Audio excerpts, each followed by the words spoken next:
कवि गुरु टैगोर, महान सुभाष चंद्र बोस और खुदीराम बोस की ये भूमि ने विकास को चुना है और नरेंद्र मोदी जी के नेतृत्व में भारत के विकास की जो यात्रा चल रही है उसमें बंगाल के प्रथम चरण के मतदाताओं ने स्पष्ट कर दिया है कि बंगाल भी उसमें जुड़ने जा रहा है।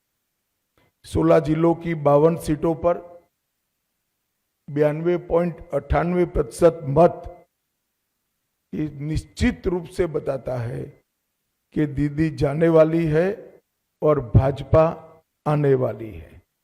भय जाने वाला है और भरोसा आने वाला है।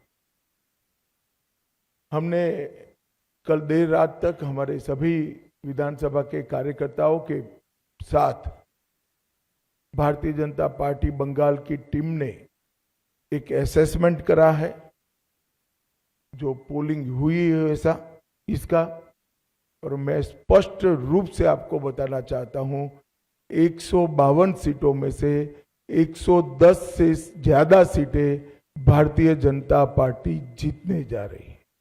इसका मतलब है कि दूसरे चुनाव चरण को मिलाकर हम प्रचंड बहुमत के साथ बंगाल में शुद्ध रूप से भारतीय जनता पार्टी की सरकार बनाने वाले हैं। बहुत लंबे समय के बाद, जब कोई विपक्षी पार्टियां नहीं थी, हमारे देश की आजादी के बाद का वो दौर बात कर दीजिए, तो 5 तारीख के बाद अंग, बंग और कलिंग तीनों जगह भारतीय जनता पार्टी का शासन होगा, कमल का शासन होगा। और मैं मानता हूं ये निशानी हमारे पूर्वी भारत के लिए शुभांकर है।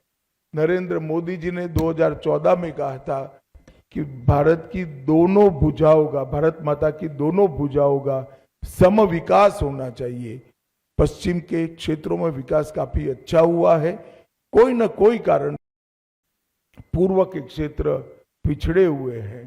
पूरा नॉर्थ ईस्ट, बंगाल, बिहार, उड़ीसा, ये पूरा भारतीय जनता पार्टी का शासन आने के बाद ये जो शुरुआत मोदी जी ने करी है पूर्व के विकास की, पूर्वोदय की, इसकी भी गति तीव्रता के साथ बढ़ेगी। मित्रों, एक बंगाल की मुख्यमंत्री जी अफवाह फैला रही हैं कि बंगाल में अगर भाजपा का शासन आया तो बाहरी लोग शासन करेंगे। मैं दीदी को बताना चाहता हूं, दीदी बंगाल का अगला मुख्यमंत्री बंगाल में ही जन्म लेने वाला, बंगाली मीडियम में पढ़ा लिखा और बंगाली बोलने वाला होगा। इतना ही है कि आपका भतीजा नहीं होगा, वो भारतीय जनता पार्टी का कार्यकर्ता होगा। अगली सरकार बंगाल के ही भारतीय जनता पार्टी के कार्यकर्ता ने बनानी है।